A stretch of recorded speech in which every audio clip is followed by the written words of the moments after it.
Good day, everyone. This is Dr. Soper here, and today we will be exploring our 7th topic in our series of database lectures, with this lecture focusing on database indexes. To begin, I want to emphasize the importance of indexes to the overall performance of database queries. Of all of the strategies that we have for improving database performance, many people, including myself, would argue that database indexes are the single most critical tool that is available to a database administrator for improving the query performance of the database. An index itself is simply a data structure of some sort that contains an organized copy of some of the data from one or more of the tables in the database, and this data structure can be used to vastly improve query performance. Conceptually speaking, you can think of a database index just as you might think of an index at the back of a textbook. Imagine, for example, that I gave you a chemistry textbook and I asked you to find information about beryllium, which is the 4th element on the periodic table. Without an index or some other form of organizational framework for finding the information in which you are interested, it would take an extremely long time in order for you to locate the information on beryllium that I had requested. In this case, without an index, your strategy for locating the desired information would probably involve flipping through the pages of the chemistry textbook one by one, scanning the content of each page, and looking for information about the element beryllium. If, however, you had an organizational framework for the content of the textbook, such as an index that you might find at the back of the book, you could simply look through the index, which in this case would almost certainly be organized alphabetically, find beryllium, and then the index would tell you which pages within the textbook contained information about beryllium. You could then immediately skip directly to the pages in the textbook which contain the information in which you are interested. I hope you can intuitively understand how an index can thus vastly improve the speed with which SQL queries can be answered. When teaching people about database indexes, I always like to begin with an intuitive overview. Consider the table of names that are shown on the right side of your screen. You can see that we have 22 rows of data. In the first column we see the row position, 1 through 22, and in the second column we see a person's last name. And again, the last names here are randomly ordered. Now imagine that we choose a name at random from this list. If we were to begin at the top of the list and move toward the bottom, examining one row at a time, how many rows would we need to inspect before we would be able to find our randomly chosen name? Well, the answer, of course, is it depends. And in this case, it depends upon the name. If, for example, we had chosen Salahian as our randomly selected name, and we started at the top, moving down, we would find our desired name after inspecting only 3 rows. If, on the other hand, the randomly chosen name was Pham, we would need to inspect 20 rows before we would locate our desired name. Thus, the performance of our search strategy varies widely and depends upon the name which is chosen and the random order in which the names happen to appear. A more useful metric for assessing this search strategy, then, would be to ask the question, what is the average search time if we were to repeat this process many, many times? So if we were to choose one of these names randomly and go through this linear search process of starting at the top, working our way toward the bottom, searching for our target name, we were to repeat that process over and over and over again, constantly just choosing random names, what would the average search time be? And in this case, by search time, I'm referring to the number of rows that we would need to inspect in order to find our desired name. Well, this search strategy is known as a linear search, and the answer to our question is that the average search time would be equal to n plus 1 divided by 2, where n is the number of rows in the table. In our example here, we have 22 rows in the table, and therefore the average search time to find any randomly chosen name would be equal to 22 plus 1 divided by 2, which works out to 11.5 rows. So on average then, using this linear search process, we would need to inspect 11.5 rows in order to find the name in which we are interested.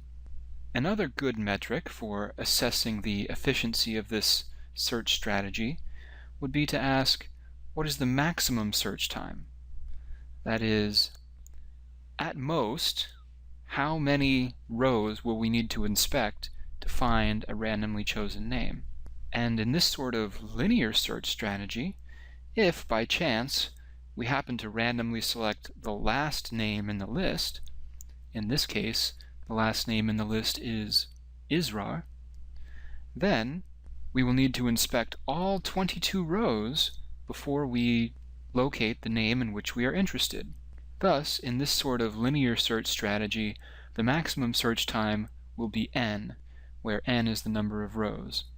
In our example, the maximum search time would thus be 22. Next, let's explore a different sort of search strategy. In this case, rather than having a table in which the names were ordered randomly, we instead have a table in which the names are ordered alphabetically. And as we will see, when we have this sort of organizational structure imposed on the data, in this case an alphabetical sort, that one change alone can vastly improve the speed with which we can locate any randomly chosen name. Now that we know that the names in our table are listed in alphabetical order, what sort of search strategy could we use that could improve our performance? If we were to rely on the same linear search strategy that we used in the previous example, we would not experience any gains in our average search time. And the reason why is, with the linear search, we are not capitalizing on the fact that our table now has an organizational structure. That is, the names are listed in alphabetical order. Because we have an ordered list of data, we can instead employ something called a binary search strategy. And a binary search strategy is much more efficient at allowing us to locate any randomly chosen name because it capitalizes on the knowledge that the names in the table are in alphabetical order. So let's see how this binary search strategy might work. Imagine that we randomly choose a name. Again, we will choose the name Salahian. The strategy involved in a binary search might be described as divide and conquer. So, knowing that the names are in alphabetical order, and knowing how many rows there are in the table, the best place for us to begin our search is in the middle of the table. In this case, because we have an even number of rows, there is no precise middle row in the table, so we may select the row location at n over 2 plus 1 to begin our search. Since we have 22 rows here, that would mean that we begin our search by examining the value of row 12, which in this case is the last name Mishra. So when we examine this row, we will ask the question, is this the row that we are looking for? And since we know we're looking for Salahian, and the row that we are currently examining is Mishra, the answer to that question is no. But because we know that the names are in alphabetical order, we also now know that the row which we are seeking is below row 12 in the table. Thus, after examining a single row, we were able to eliminate more than half of the possibilities of where our randomly selected name might appear. That is, after inspecting our first row, we now know that the name we are seeking exists somewhere between rows 13 and 22. We next repeat the process again. We look at the row which lies in the middle of our remaining set of rows. In this case, we again have an even number of rows remaining, so we might look at the row that is at location n over 2 plus 1, and since we have 10 rows remaining, that would mean the next place that we will look will be at row 6 among our remaining set of rows. In this case, that means the second location where we would look for our target name would be the row which contains the last name Spivak. And again, we would ask ourselves the same question that we asked before, to wit, is this the row that we're seeking? Again, since we are seeking the name Salahian, the answer to that question is no, and because the names are in alphabetical order, we are now able to eliminate Spivak in all of the rows that follow as possible locations for our target name. Thus, after inspecting just 2 rows in this table, we've been able to narrow down the set of possibilities for where our target name resides to just 5 rows.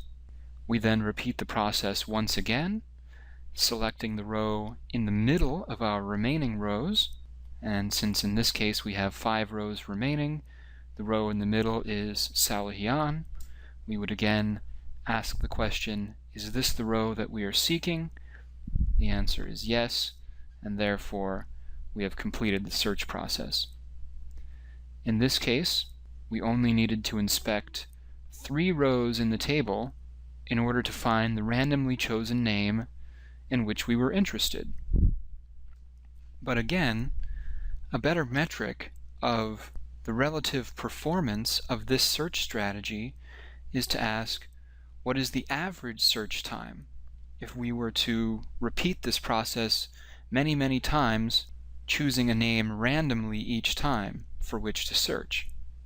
With this sort of binary search strategy, mathematicians and computer scientists have been able to prove that the average search time will be log base 2 n minus 1, where n is the number of rows. In our example, we have 22 rows, so the average search time would be log base 2 of 22 minus 1, which means on average we would need to inspect approximately 3.5 rows in order to find any randomly chosen name using this binary search strategy with an ordered table of data. That's much, much better than the average from our previous linear search strategy, which, if you recall, required us to inspect 11.5 rows on average. As with our previous example, we can also consider the maximum search time required. And what is remarkable about this binary search strategy is that the maximum search time is simply equal to log base 2 n. So whereas the average is log base 2 n minus 1, here the maximum search time is log base 2 n. That is just one more search than the average. Thus, with 22 records, the maximum number of rows that we would need to inspect before we would locate any randomly chosen name would be log base 2 of 22, or approximately 4.5 rows that we would need to inspect. So the purpose of comparing these two search strategies, a linear search versus a binary search, is to demonstrate the massive gain in search performance that we can achieve if we impose an organizational structure on the data through which we are searching. In this case, that organizational structure was alphabetizing the list of names. Next, let's consider a few of the major concepts associated with database indexes. As we saw in the previous intuitive examples, without an indexing strategy in place, the database has no choice but to perform a table scan when it is asked to locate one or more rows within a table. That is, in the absence of an index, the database simply has to adopt a naive approach where it starts at the first row in the table and says, is this the row I'm looking for? No. It moves on to the next row. Is this the row I'm looking for? No. And so forth until it finally locates the row it has been seeking. With an index in place, the DBMS no longer needs to rely upon such a naive strategy, and it can locate the desired information much more rapidly. Indexes, then, can be created on one or more columns within a database table. Each table can contain potentially many different indexes, and each column within a table might belong to many different indexes. As an example, imagine that we have a table and we want to create an index on the primary key column. So we instruct the DBMS to create the index, and the contents of the index will be the primary key value for each row in the table, along with the row's ordinal position, that is, its row number within the table. The primary key values in this case would be stored in a sorted order. So let's say that they are stored in an ascending numerical order. Thus, whenever a query is run against the database, which involves the primary key for this table, the DBMS can search through the index rather than the table itself to find the primary key value using the sort of binary search strategy that we described previously, and then it can quickly locate the row position, that is the ordinal position, of the target row within the table. So again, this is just like looking in the index in the back of a textbook. If you know that the values in the index are in alphabetical order or numerical order, you can easily locate the information you want, and there will be a pointer which tells you on which page of the textbook you should look for your desired information. Again, although a table can contain potentially many different indexes, and although certain columns might be involved in many different indexes, there are certain types of columns upon which an index cannot be created. And the determination as to whether an index can be created on a particular column depends on the column's data type. Columns which have what we call a large object data type cannot be indexed directly. There are some strategies, such as using a hashing algorithm, which I will describe later, that can be used to index these sorts of large objects. However, generally speaking, they cannot be indexed directly. In SQL Server, the large object data types include text, ntext, which as we know is a data type which supports Unicode text, the image data type, varchar max, nvarchar max, which again is a variable length character string that supports Unicode characters, and of course var binary max, which can be used to store binary encoded data directly in the database. So these 6 data types are all considered large object data types, and columns which have one of these data types cannot be directly indexed. Another important concept to understand about indexes is that we are making a trade-off.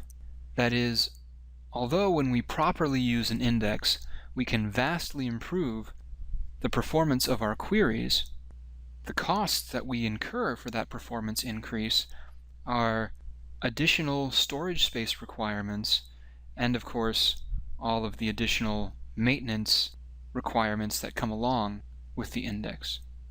Put simply, the reason that using an index increases the storage space requirements of the database is that the index contains a copy of some of the data within a table, and we need to store that copy of the data on the file system.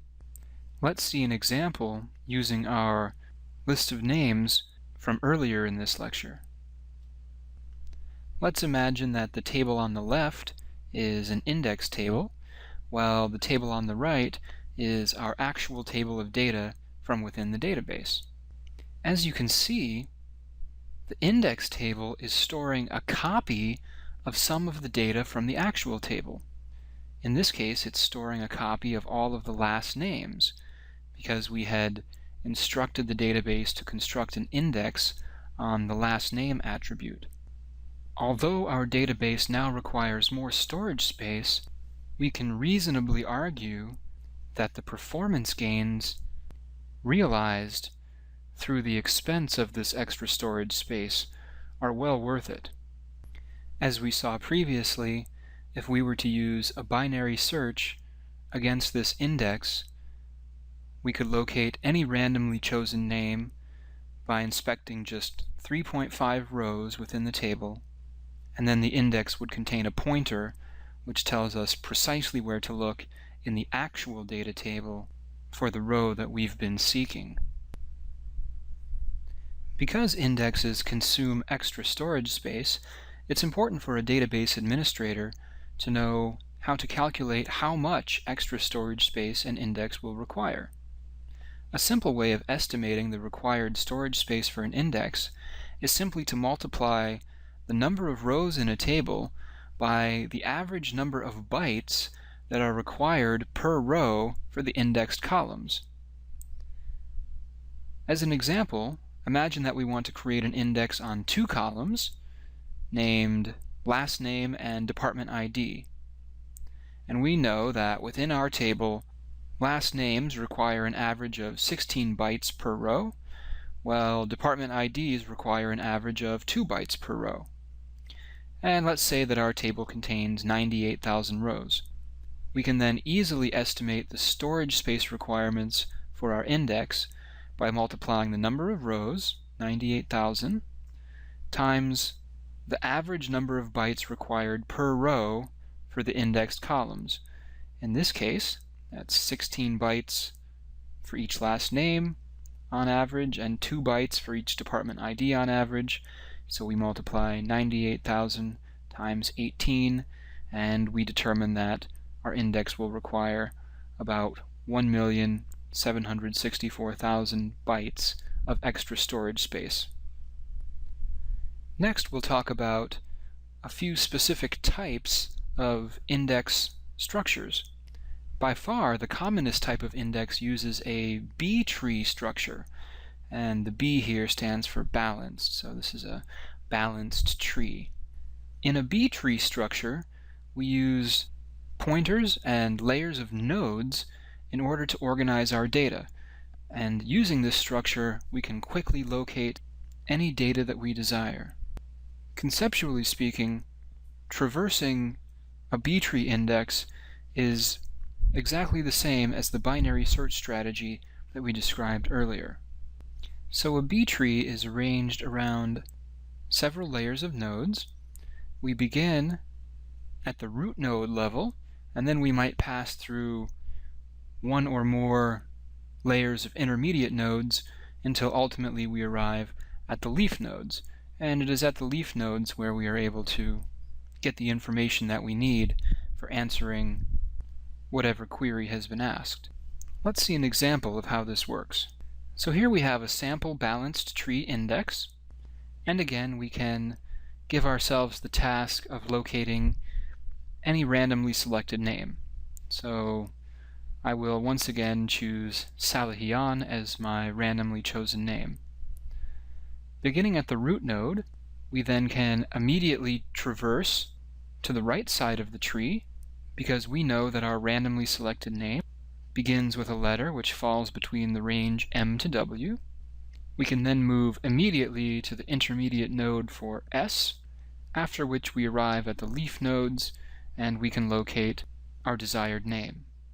Recall that a B-tree index is a balanced tree, and I hope you can see in this example where that term balanced comes in. The objective when constructing the B-tree index is to subdivide the data as evenly as possible in a balanced way, and in following this strategy we can maximize the search performance. Before we move on to our next index structure, I want to speak briefly about clustered versus non-clustered indexes. In a clustered index, we can store the actual data rows themselves, that is, the data rows that together comprise the actual data table in the database, at the leaf level of the index. And this can improve search time because the database will not need to follow a pointer to the actual data row within the table. At the leaf level of the index, the data rows are already there. Because we are storing the actual data rows that comprise the data table at the leaf level of the index, however, this imposes a constraint such that we can have only one clustered index per table. Primary key columns are therefore excellent candidates for clustered indexes. Returning to our previous example of a balanced tree index, imagine that at the level of the leaf nodes, we are not simply storing pointers here to the rows within the actual database table, but instead we are storing the actual data rows themselves. Another way of thinking about this is that in a clustered index, we are breaking the actual table apart and storing its rows in a specific way such that we can maximize our search performance. In this case, the rows become the leaf nodes at the bottom of the B-tree index. By contrast, in a non-clustered index, the leaf nodes contain the values of the index columns and a pointer which tells the database where to look in the actual database table for the target row or rows. And of course, the actual data row itself might be stored as a leaf node of a clustered index, as we saw previously, or it might just be stored in something called a heap, where a heap is just a simple ordinary table that does not use a clustered index. A few important points to note about non-clustered indexes are that non-clustered indexes are slower than clustered indexes because, again, in a non-clustered index, the database must follow a pointer to the actual data row. An advantage of non-clustered indexes, however, is that each table in a database can contain more than one non-clustered index. And another advantage of a non-clustered index is that the leaf nodes of a non-clustered index are allowed to contain values from non-indexed columns, and using this strategy can often substantially improve query performance, because an artfully designed non-clustered index which contains values from non-indexed columns can be used by the DBMS to answer certain queries without actually having to look at the real table of data itself. For example, imagine that I have a product table where I have indexed the product name attribute. Now let's imagine as well that I have included the price attribute as a part of the non-clustered index. Now, if I run a query where I'm attempting to find the price of a particular product, the database can locate the product within the index, and then it will immediately know the price of that product without actually having to look in the real data table itself. So it will be able to answer that SQL query without ever having to look in the actual data table. And I hope you can understand how this can improve query performance. Next, let's talk about a different index structure, and in this case we'll look at a bitmap index. So in a bitmap index, we create a table where we have the values of one attribute listed along the horizontal axis and the values of another attribute along the vertical axis. Each cell values contains a bit, that is simply a value of 1 or 0, which indicates whether the value of one attribute is associated with the value of another. Important things to note about bitmap indexes include that bitmap indexes work best when one or both of the attributes involved in the bitmap index has only a relatively small number of unique values. Also, when they are used properly, a bitmap index can require only about 1/4 of the storage space of a tree-based index and can also be about 10 times faster. Let's see an example. So here we have two attributes, student ID and student grade, where student grade exists along the horizontal axis of the bitmap index and student ID exists along the vertical axis of the bitmap index. And we can see all of the possible values for student grade are listed, A, B, C, D, and F. And the bits, that is the 1s or 0s, which exist at the intersection of a student grade and a student ID, indicate to us whether or not that student is associated with that particular grade. So if I write a query which says, give me the student IDs of all of the students who received A's, the database could use a bitmap index, such as the one depicted here, and perform bitwise comparisons, which are computationally extremely fast in order to answer our query. Next, let's look at a third type of index, which we can call a hashed index. Conceptually speaking, the idea with a hashed index is that we use a hashing algorithm in order to convert some kind of input value or input data into a location within an index. And that location within the index, in turn, will contain a pointer to the actual data row within a data table. These hashing algorithms typically work by using prime numbers as input, along with something called a modulo operation, which returns a remainder in order to generate a location within an index. These types of hashed indexes are useful in several situations, notably in very large databases where parallel processing or a distributed database model is being used. A hashing algorithm can be used to quickly determine which database server or which processor is associated with the desired row or rows. And we can also use hashed indexes in situations where we need to index complex objects such as images or other types of large objects. Here we see an example of how a hashing algorithm can be used to allow us to index complex objects such as images. So we begin by running the image through the hash algorithm, and the result of that operation is a location within an index. So let's say that we run an image through a hash algorithm and it gives us a location within the index of 5. We can then traverse our balanced tree until we get down to index location 5, which then tells us to look in row 9 of the actual data table for the data in which we are interested. To finalize our lecture today, I just want to draw your attention to some index considerations and some guidelines for using and implementing indexes.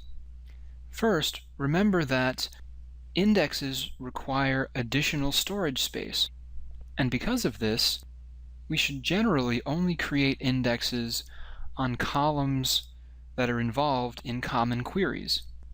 That is, columns which commonly appear in the where clause of a SQL query, or perhaps in an order by or group by clause. This also means that the database designer must know which sort of queries will be run against the database if he or she is to design an effective indexing strategy. A second point to consider is that indexes should be used sparingly on tables that are subjected to frequent updates. To understand why, consider that whenever an insert operation, an update operation, or a delete operation occurs which affects an indexed column, then the index for that column has to be rebuilt by the DBMS. Thus, if we have a table which is updated frequently, then we are also having to frequently rebuild the index. Because rebuilding indexes takes time, if we create a lot of indexes on tables that are frequently updated, the effort required by the database to constantly rebuild those indexes may actually slow the overall performance of the database. Finally, just a few indexing guidelines that I hope you will find useful when designing an indexing strategy for your database. Again, if a table is heavily updated, try to index as few columns as possible. If you over-index a heavily updated table, it may actually slow the overall performance of the database rather than improving the performance. If, however, a table is updated rarely, then, assuming that you have the storage space available, feel free to use as many indexed columns as necessary to support the common types of queries that are run against that table. Doing this will substantially improve the performance of those queries. With respect to clustered versus non-clustered indexes, remember that clustered indexes are most effectively used on columns that do not allow null values and whose values are unique. Because by definition primary key columns contain unique values and values that are not allowed to be null, primary key columns are therefore good targets for clustered indexes. And finally, the performance benefits that you can achieve through the use of an index are related to the uniqueness of the values in the indexed column. That is, if an indexed column contains many duplicate values, the performance of the index will be quite poor. On the other hand, if the indexed column contains many unique values, that's when you can achieve the maximum benefit from using an index. Well, my friends, thus ends our overview of database indexing.